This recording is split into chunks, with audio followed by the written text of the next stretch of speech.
Chu Zhao had always believed that Xiao Xun had pushed things too far, and that was why she was given a chance to start over.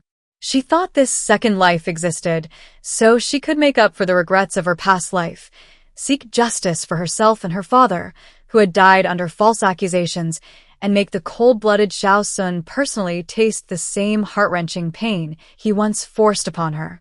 But from beginning to end, she never knew the truth. This chance to overturn fate and be reborn was not a gift from heaven at all. It was something Xie Yan Lai had exchanged for with his own life. Xie Yan Lai was born into the prestigious Xie family. To outsiders, his background looked noble, glorious, and respectable. Yet no one knew how much humiliation and hardship he had endured for half his life. Because of his birth mother's lowly status, even after he returned to the Xie family, he suffered cold treatment from the clan and contempt from those of his own generation. He had never felt even the slightest warmth from them. After reaching adulthood, he decisively cut himself free from the Xie family's bonds. But on his way out, he encountered danger and nearly died at the hands of a mere old man from the countryside. Back then, when he burned a Zhu village, the people in the city only knew how to stand around and watch the spectacle. They criticized him freely, yet no one cared to ask why he had done it. No one was willing to speak even one fair word for him. Only Chu Zhao stepped forward. She reached out to him when he was trapped, ruined, and desperate. To Chu Zhao, it had only been a small act of kindness, something effortless and insignificant, something she could forget in the blink of an eye. But to Xie Yan Lai, that rare warmth carved itself deeply into his heart. After half a life of wandering and suffering cold eyes from the world, no one had ever treated him with sincerity. Chu Zhao was the only person who had ever given him gentleness in his dark life. From that moment on, he had secretly made up his mind. In this life, he would repay her kindness no matter what. Because of that life-saving debt, he later followed General Chu Ling's secret orders and protected Chu Zhao closely from the shadows. Through days and nights of silent companionship and guarding, his feelings for her quietly changed. But at that time, he was still too slow to understand his own heart. He mistook all his favoritism, worry, and attachment for nothing more than the obsession of repaying a debt. It was not until he personally watched Chu Zhao die miserably at Xiao Xun's hands, until he saw the only light in his world go out before his eyes, that Xie Yan Lai finally understood. Chu Zhao had long since become the obsession and destination he could not live without. Extreme grief and madness consumed him. He drew his sword on the spot and killed Xiao Xun, avenging Chu Zhao's blood. For the next 5 years, he carefully preserved Chu Zhao's body in an ice coffin. He crossed mountains and rivers, visited countless places, and obsessively searched for a way to bring the dead back to life. During those 5 years, he hit walls again and again. He met fraudulent mystics, took countless wrong paths, and endured the torment of seeking something he could never obtain. Yet he never once thought of giving up. At last, he found an enlightened monk and learned of a forbidden method to reverse fate and revive the dead. To defy heaven and change destiny was a taboo against the natural order, and it was certain to demand a terrible price. But Xie Yan Lai was not afraid. To him, everything in the world could be abandoned.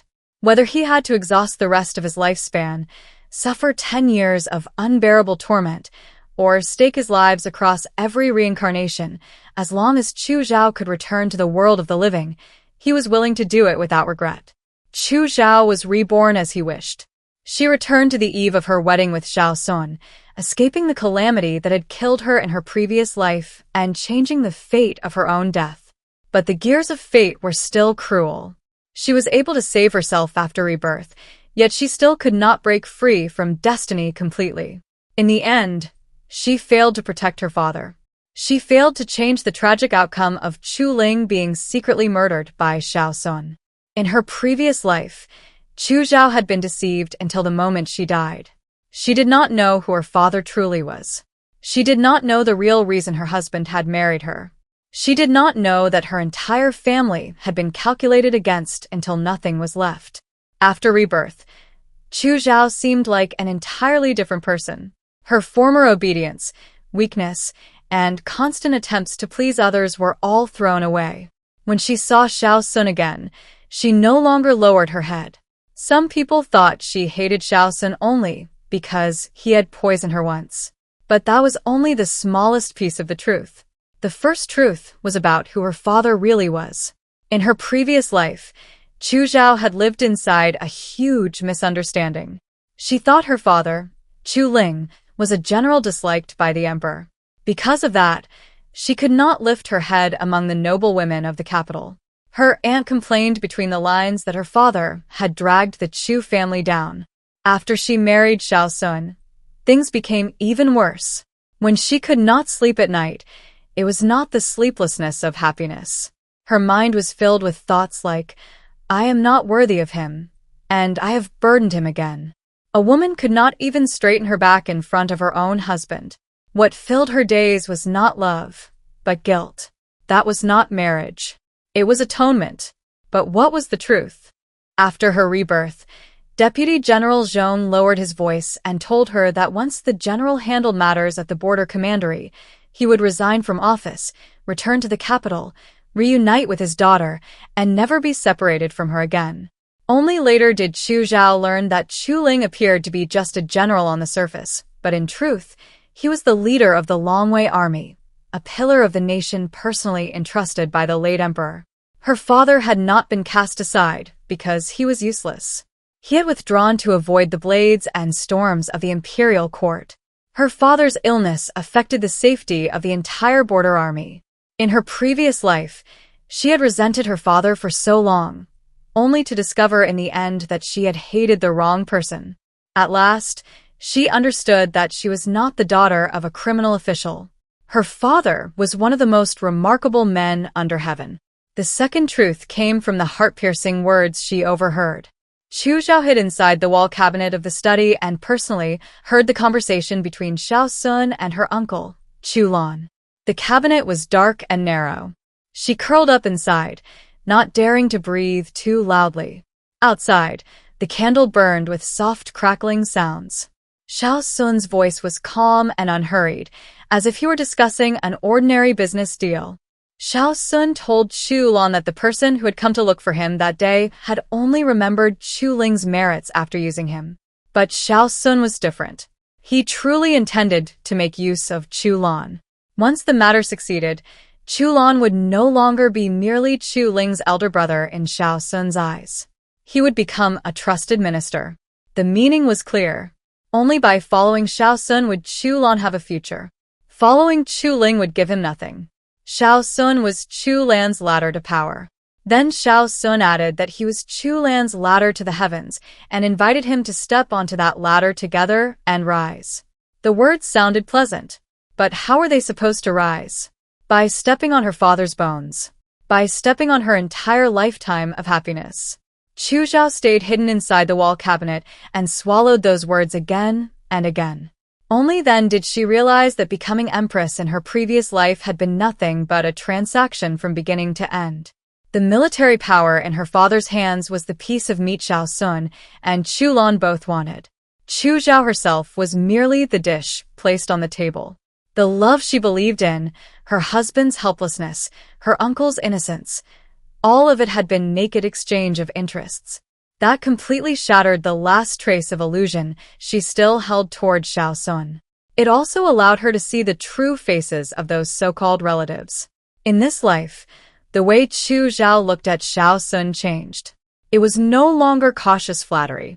It was a sharp gaze that had seen through everything. When he smiled, she knew what he was smiling about. When he spoke sweet words, she knew there was a blade hidden behind them. Her confidence in facing him did not come from fearlessness. It came from the fact that she had already seen through all his hidden cards. The third truth was Liang Chong's military achievements. The conversation in the wall cabinet let Chu Zhao see Xiao Xun's face clearly. But Liang Chong's path let her see the entire chessboard. In her previous life, after Xiao Xun returned from court, he smiled and praised Liang Chong in front of Chu Zhao, saying that a rising star had appeared in the border army, someone brave and fierce, someone who should be appointed as a general. Chu Zhao was delighted because Xiao Xun was delighted. She even asked the central authorities to give Liang Chong more attention. But after her rebirth, Chu Zhao finally heard the truth from Liang Chong herself. The fall of Shupu City to King Shuomo's army had been intentional. Liang Chong had deliberately let them in. When Zhong Chongrong died in battle, she had been ordered to stand by and watch. Only after Zhong Chongrong breathed his last was she allowed to make a move and take all the credit for herself. Liang Chong admitted it with her own mouth. Chu Zhao's guess had been right. Many of the soldiers who had passed orders to Liang Chong had died in battle. Each time, the faces were new. Liang Chong was nothing more than a chess piece. Every step of her promotion had been built on the bones of Chu Zhao's father and his old subordinates. Only then did Chu Zhao fit the final piece of the puzzle into place. Liang Chong's rise, her father's power being divided, and Chu Zhao herself being hollowed out and isolated. In her previous life, these incidents had seemed unrelated. But behind them, there had always been one thread connecting everything. And the person holding that thread was Xiao Xun. She had not been toyed with by fate. She had been calculated against from beginning to end. After rebirth, Chu Zhao struck back against Xiao Xun because she had already experienced everything in her previous life. She had completely seen through the hypocrisy and schemes of Xiao Xun, Chu Lan, Liang Chong, and even Deng Yi. She finally understood why she had walked toward death. This clarity gave her the courage and strength to despise everything and fight against it. From beginning to end, she and her father had been innocent. They had committed no crime. So, why should they lower their heads and accept fate?